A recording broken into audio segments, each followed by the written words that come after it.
Қайырлы күн, құрметті әріптестер. Бейсен Ахметов атындағы жоғары педагогикалық колледжі пән мемлекеттік тілдес қағаздарын жүргізу. Оқытушы Гүлназира Тұрарханқызы.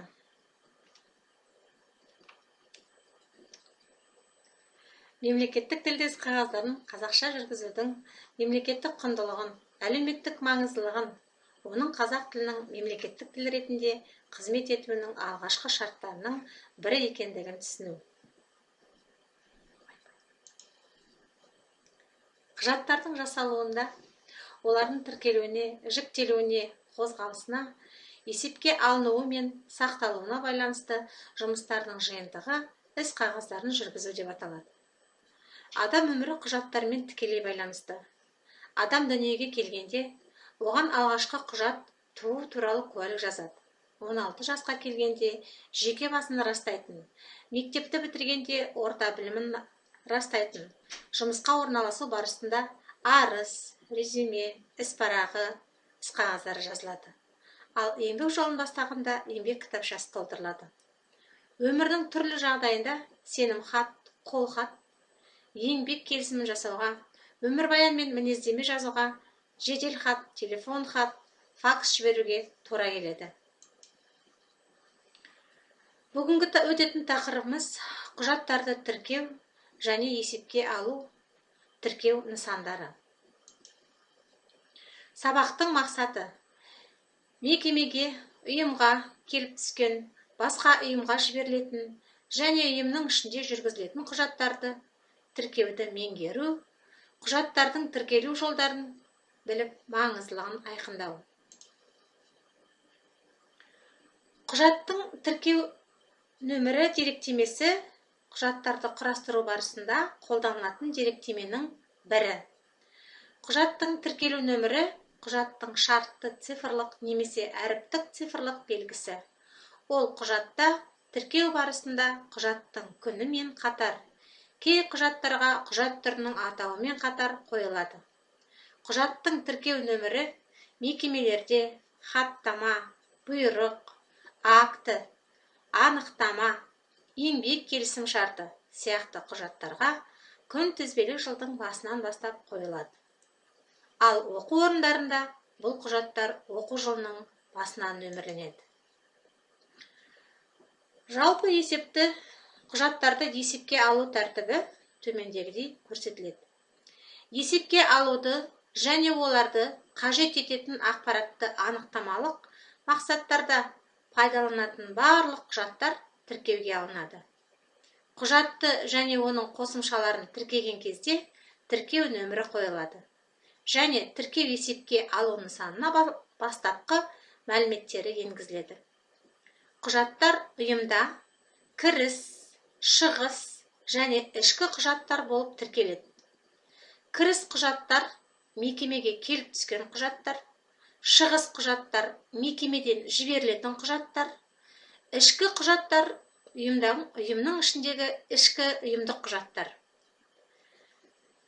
Келесі жылға өткен іс жүргізу қызметі аяқталмаған немесе орындалуы ұзақ мерзімді талап ететін құжаттар қайта тіркеуге жатады. Құжаттарды тіркеу құжат мазмұны сәйкес құжат топтары арасында жүргізіледі. Мысалы, жеке құрам бойынша құрастырылған бұйрықтар, мазмұны сәйкес келетін қызметтік хаттар. Құжаттарды тіркеуді құжаттама қызметкері бір орталықтан жүзеге асырып отырады. Жауап құжаттарын тіркеу, бастамалық құжаттарын тіркеу, есепке алу нысанында жүзеге асырылып тіркеледі. Тіркеу, есепке алу нысандары карточкалық, журналдық және автоматтандырылған ақпараттық жүйеде жүзеге асады. Айтып кеткендей, кіріс құжаттарын өңдеудің тәртібі қалай жүзеге асады? Кіріс құжатының бастапқы өңделуі, жеткізілімнің дұрыстығы және салымдардың тұтастығы, ұйымға құжаттардың келіп түсуі фактісі және құжат бағдары болып табылады. Екінші, кіріс құжатының тіркеуге алынатындығы, немесе алынбайтындығы реттелінеді. Тіркеуге алынбайтын құжаттар ұйымның тиісті құрылымдық бөлімшелеріне тапсырылады.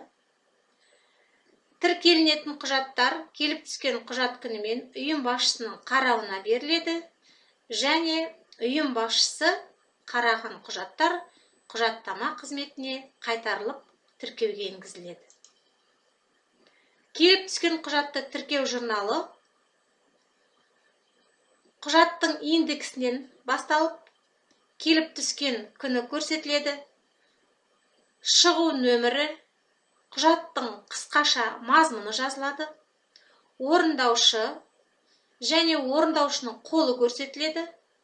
Және құжаттың орындалу мерзімі көрсетіледі. Бұл тіркелу журнал ретіндегі тіркелу. Шығыс құжаттарын дайындау және өңдеу. Шығыс құжаттарын дайындау жобаны әзірлеуден, оны келісу мен оған қол қоюдан, бекітуден тұрады. Дайындалған құжат құжаттама қызметіне тіркеуге алуға және өңдеуге беріледі. Тіркеуге алғанға дейінгі құжаттама қызметкері құжаттың ресімделуі мен бағытталуының дұрыстығын және қосымшаларды тексереді. Тіркеуге алынған құжатты бағытталған адресатқа жібереді. Енді жіберетін құжаттарды тіркеу журналын қарайық. Бұл тіркеу журналында жалпы құжат кімге жіберіліп жатыр. Толық мағлұмат көрсетіледі және қысқаша мазмұны жазылады. Қысқаша мазмұны жазылып, ол жерде құжаттың күні және мәтіннің тақырыбы көрсетіледі. Және осы құжатты дайындап жатқан орындаушының аты жөні жазылады, істің нөмірі жазылады және егерде ескертулер болып жатса, ескертулер көрсетіледі. Міне біз сіздерменен құжаттың тіркелуі нысандарын қарастырып шықтық.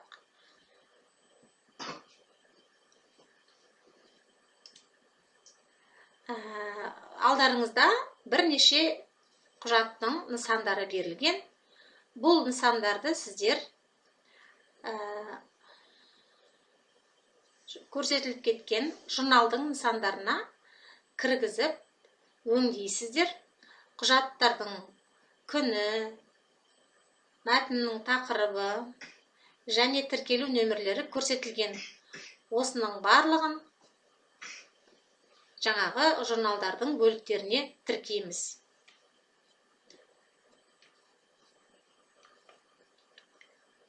Енді сіздерге мынандай тапсырма. Айтылып кеткендей, дәрісті тыңдадыңыздар.